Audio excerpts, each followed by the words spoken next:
name is Justin Scott, better known as Big K.R.I.T, and I'm just a kid from Meridian. I was actually into music at an early age. You start off in the church, obviously, and then I started playing the cello in 5th grade. And I went from playing the cello to playing the tuba from the 6th grade on throughout high school. There weren't a lot of resources in Meridian when it came to recording music. We had to educate ourselves in order to flourish. Didn't have a lot of money back then, you know what I mean? So we'll bring like little mixtapes out, sell them, make that money, put it back into the music, and you know, just built it from that. My partner, Money Black, he was the first person like, yo, I'm gonna give you all my equipment. I think that gave him a lot of push. I mean, he was mad talented, but he just didn't have the funds. So K.R.I.T's like 14 years old, 15 years old, with an entire studio in his grandmama's kitchen. And so he just taught himself everything. I started mixing and recording myself because I couldn't pay to get people to mix and master my records. I definitely taught myself how to manipulate certain things to make the product. My first freestyle tape, I had a karaoke machine and it only recorded through one side. And so I took my grandmother's cassette tape and it was a funeral instrumental by the Clips. And I played it through that and then I freestyled into it and it recorded both. And this is like the most barbaric way to do it. But back then, you do anything you can to make sure it sounds like it's supposed to. And it makes you so creative to the point where you get to these big studios, you be like, oh, I don't even need all that. I met Big K.R.I.T in 2001. He had sent me a song and he produced it, engineered it, and everything. And I'm like, okay, this boy could be up to something. He had a special polish about himself, a glow about himself that stood out from a lot of people. Growing up so fast and having to see so much negativity, I mean, you could go outside and you see an array of things. You see people who are, you know, actually going to work, making things happen, and you see the young man that decided not to go to school necessarily and they decided to hustle on the corner. You run into a pimp, you know, at the neighborhood pool hall, and you see somebody that drugs kind of took over their life. And all these people didn't mind telling you their story. Like where he lived at was in the heart of the ghetto, 300 block Red Line. That was the heart of the ghetto. That was like the worst part of Meridian once upon a time. He could have went wrong a whole lot of ways, but a whole lot of ways he could have went way wrong. I did 27 years in the penitentiary. Real talk, this ain't God, man. You know, yeah. Big K.R.I.T, stay positive, babe. We proud of you. You got stocks in this block. Just seeing a lot of my friends get locked up, a lot of people getting killed. I didn't want to be in that cycle. And so I put all this in my music. I feel like I have to tell people about my upbringing because Lord willing it'll help them at the end of the day too.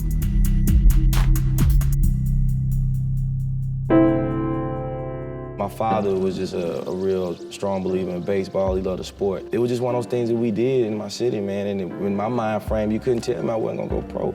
I'm still gonna go pro. Believe that. Probably about 8 or 9 years old, started him out, you know, just to give him something to do in the summer, you know, keep him out of trouble. I had his older brother in it. It was more like a competition between the two. You know, he wanted to outdo his older brother. A lot of times he did. I had the opportunity to pitch a no-hitter, and it was crazy just to see so much energy, and it was so exciting, and I made my pops proud in my city. I saw how passionate he was in music. Kind of lost interest in baseball. It was kind of disappointing at the time, but then I realized, you know, that's what he wanted to do. I think baseball prepared me tremendously. On a team aspect, understanding how to play my position. You have to really kind of humble yourself when you're in a music business like this, primarily because you don't know everything, and there's people that you have to learn how to work with and have to learn how to learn from in general. And it also gives you a sense of discipline. Baseball is the kind of sport where you have to understand the technical skill. It's not so much about the flash, it's about doing exactly what you're supposed to do in that moment. And I was one of those people that I really like to listen to older people, my elders, and instill these morals in me. And so young, hearing that, it prepared me for life. We told you. I had something. Yeah, you had something going on. We could give you anything to play with, and you knew how to make music with it. Thank you. That's what's up. Public service announcement, kids. Listen to your mama, take your baths, read your books, And don't tell lies about that. Straight up. My thought process was like, all right, I need to get a job. How can I make money off music if nobody knows who I am? Making music, recording people for little or nothing. And all that is only to get you your next meal and then hope that they don't put an eviction notice on the door. He sacrificed a lot. He ended up living in places that he really didn't want to live. Sleeping on some strangers' couches. I was in hotel rooms. I was around some people that one day they was there, then I didn't see them no more. And that's what it was. You know, when you just hungry, and I ain't talking about hungry for success, when you just hungry, like, cause you don't have any money and no one's buying what you're selling. You know what I'm saying? That can get you down. It was a lot of times that you choose gas money over eating.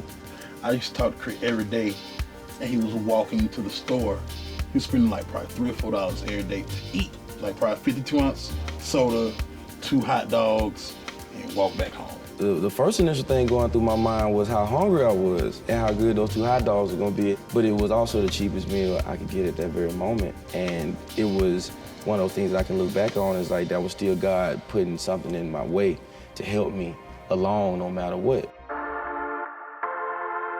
MySpace was booming at the time, and when I got onto it, for me, it was just about putting these 4 songs up with a hope that an A&R or somebody would hear it and get signed. And WALLY Sparks reached out not too long after that because it had this Memphis sound, this old Southern sound, and WALLY is a pioneer of that music.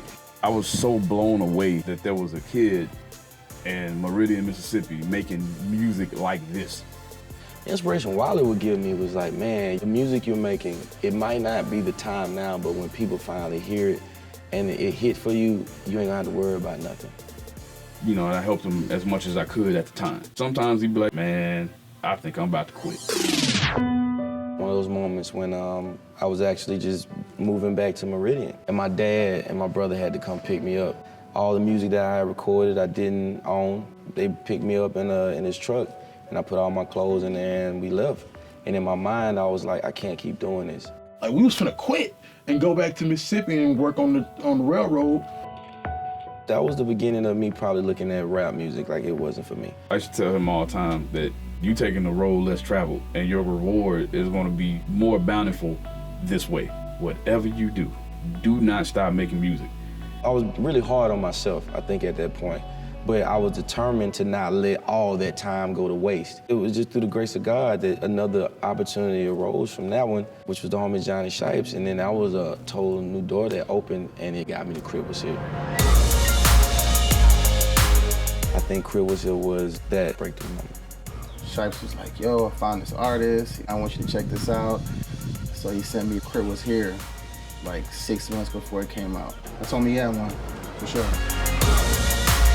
Right after K.R.I.T Was Here, it came out, and we were on the road. We get to a venue in DC. So we started the show, K.R.I.T comes out, and immediately, as soon as he steps on the stage, the entire building jumped and touched the ceiling at the same time. And I was like, oh, he got it. Oh, that DC show was crazy. And I remember looking at WALLY, and that's when we knew we had something, and that as long as I kept staying true to myself and making the kind of content that I made, we were gonna be good. And I think that was a beautiful time in my life. I remember signing and calling my dad in the elevator like, yo, it's over now, we ain't worried no more. He seemed happy. It seemed like he was like, I'm here, like, you know what I'm saying, I'm finally getting to where I want to be.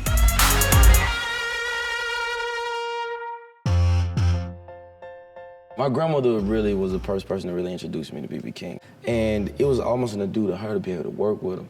And from meeting him and just the energy, I felt like I almost wasn't worthy in a way. And I remember sitting there and he was like, I'm gonna call you boss, because you got me here, you boss now.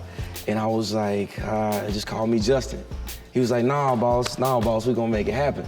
And from the tapping of his penny loafers to him pulling out Lucille, just the whole time I'm looking at Johnny Shipes and I'm like, yo, bro, how in the hell did we make this happen? And it's one of those things where I just like, man, I never would imagine music would have gave me the opportunity to do something like that.